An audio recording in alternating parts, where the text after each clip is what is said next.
All right, so let's take a look at the short worksheets that are part of the exercises for today's lecture. I'm going to start with 23B1. Okay, so please feel free to follow along or pause the video at any point. Do it and then move on. Unpause the video. That's the beauty of having a video. And so you can stop and start and rewatch as many times as you like. You'll also find the model answers posted on Moodle. I think they're only model answers for a few of them. So for the full thing, you'll have to watch the video. And honestly, the voice leading here is pretty straightforward. By now, after 10, 11 weeks of part writing, you should be pretty good at how to double and how to voice lead in the 4-part texture in the common practice. Right? So remember, these are rules that are derived from how these composers have thought about music, and so we're sort of learning this system and to apply it to the things that we hear. Okay, let's start with 23B1.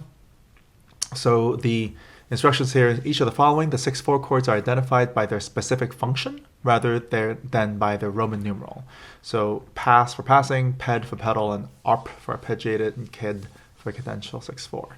In the blanks provided, label the Roman numeral of each 6/4 chord and then realize the Roman numerals. Okay, so the first one, we're in E major, right? Classic passing tone, right?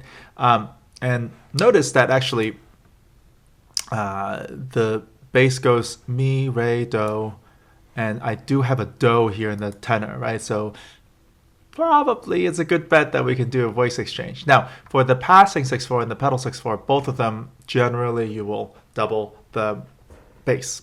Right. So for the passing 6/4 here, I need B, 2 Bs, all right, and then an E and a G sharp. And so for this one, and remember from the passing 6/4, right, we're basically everything is generally moving by step, but by very, very small intervals or even just a common tone, oblique motion. So let's do the voice exchange first. Right, so you have just switching between the 2/4/3 and the 2/6/5.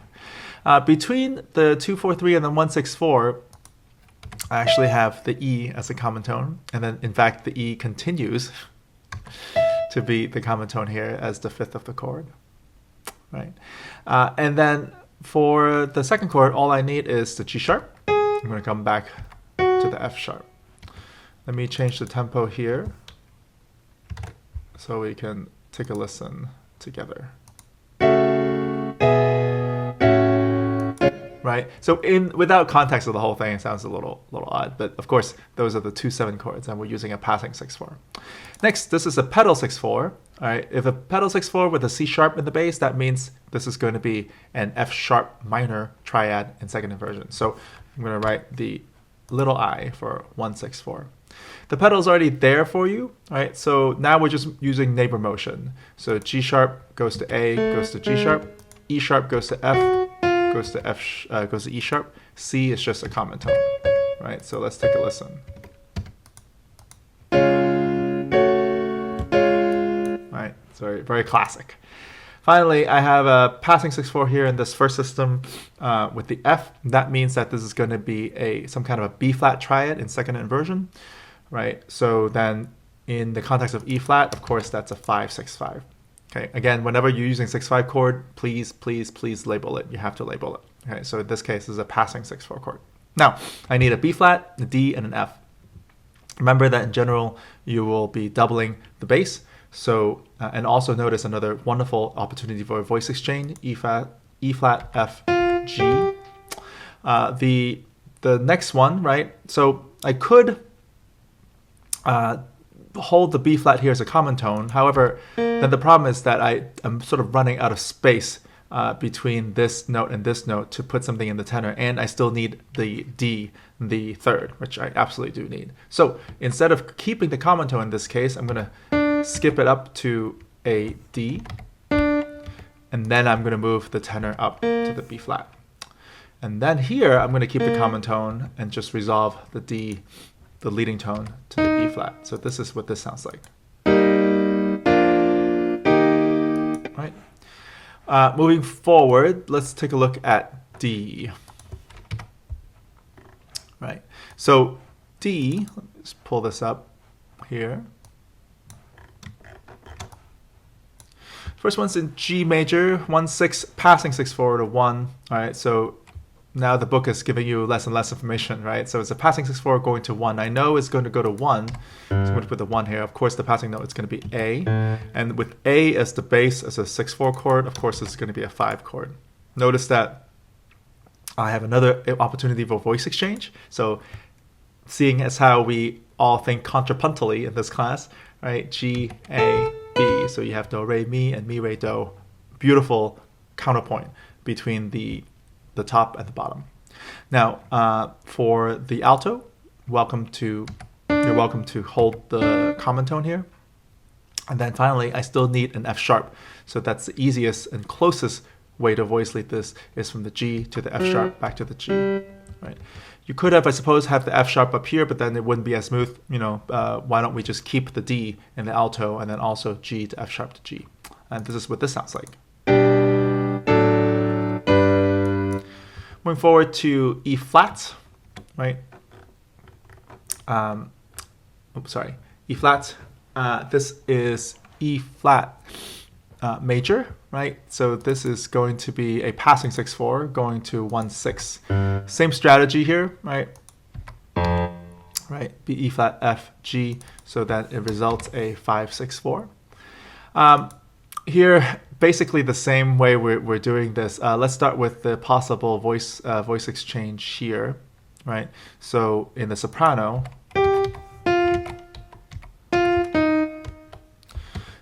and then I'm going to keep the 5th here in the tenor, just like we did in the alto in the previous one. And then finally for this one, right, I'm going to just go down to the leading tone and then come back up. Okay, so this is what this sounds like.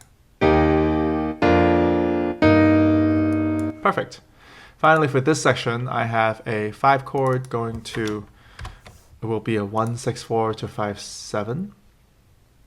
Right, it's a pedal, meaning that this is not going to change, right? So you could extend this by writing a dotted half note, or just writing 3 quarter notes on C.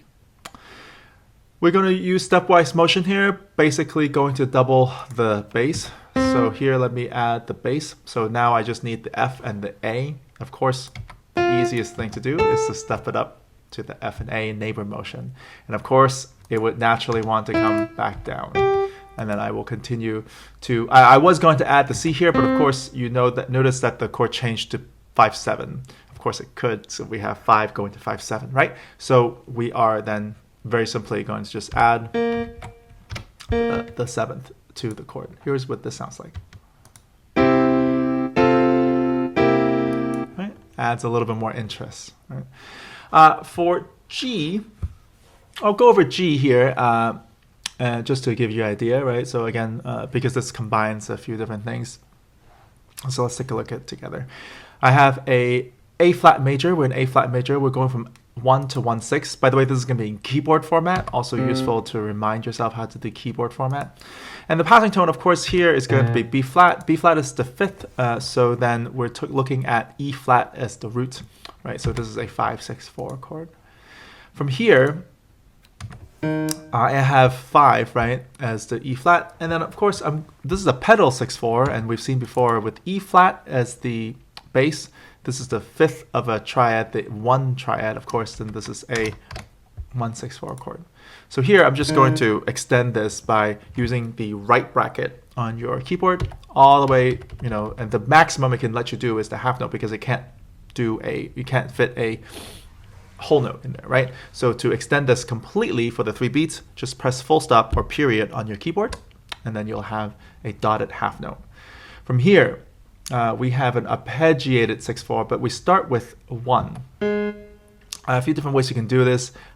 You could have it on top or on the bottom, but the important thing here is I'm going to arpeggiate, right? So for the whole bar, I'm going to feature all 3 notes of the triad in the bass. So the arpeggiated 6-4 164 here, because it happens that this is going to be a 1 chord, but the 5th is going to be in the bass because we're arpeggiating. Finally, for this pedal, we are back to 1. So that means that I can do the same thing and extend it all the way to the end of the bar. All right, so that's the bass line. Let's hear what the bass line sounds like.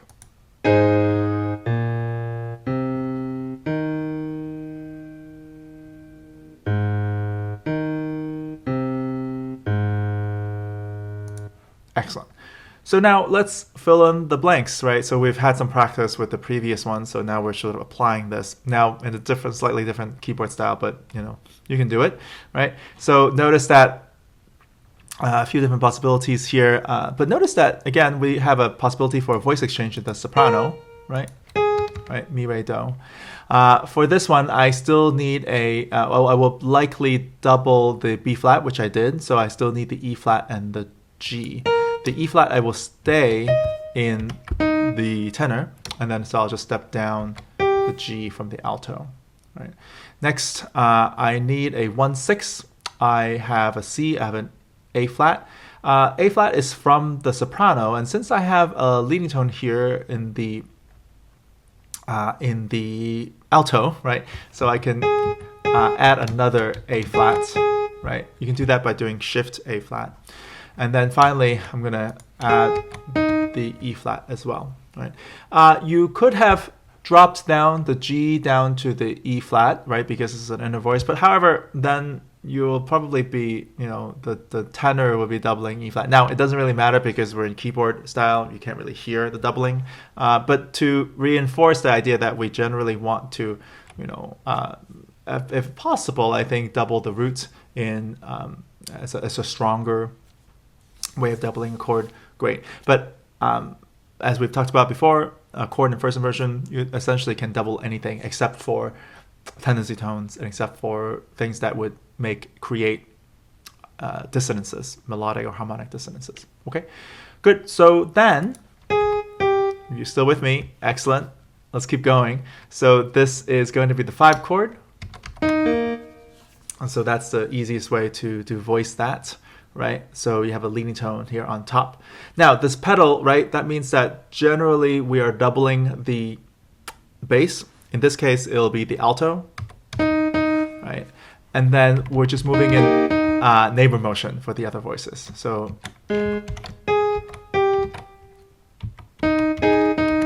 that's the soprano. And then here is the tenor, right? So far, this is what we have.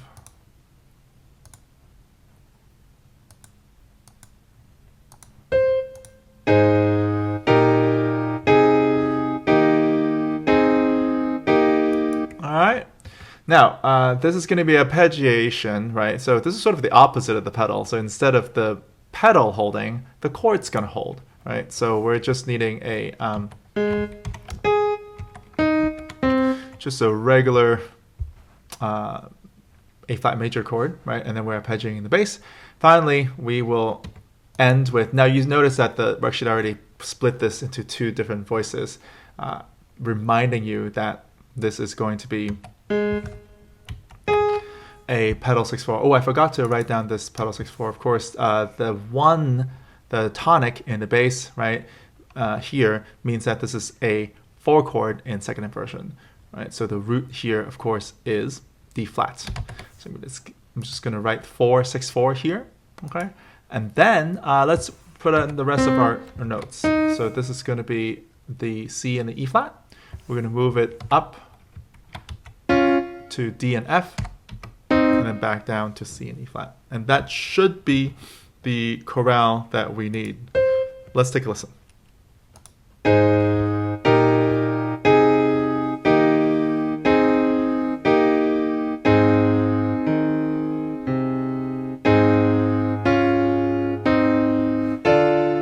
Right?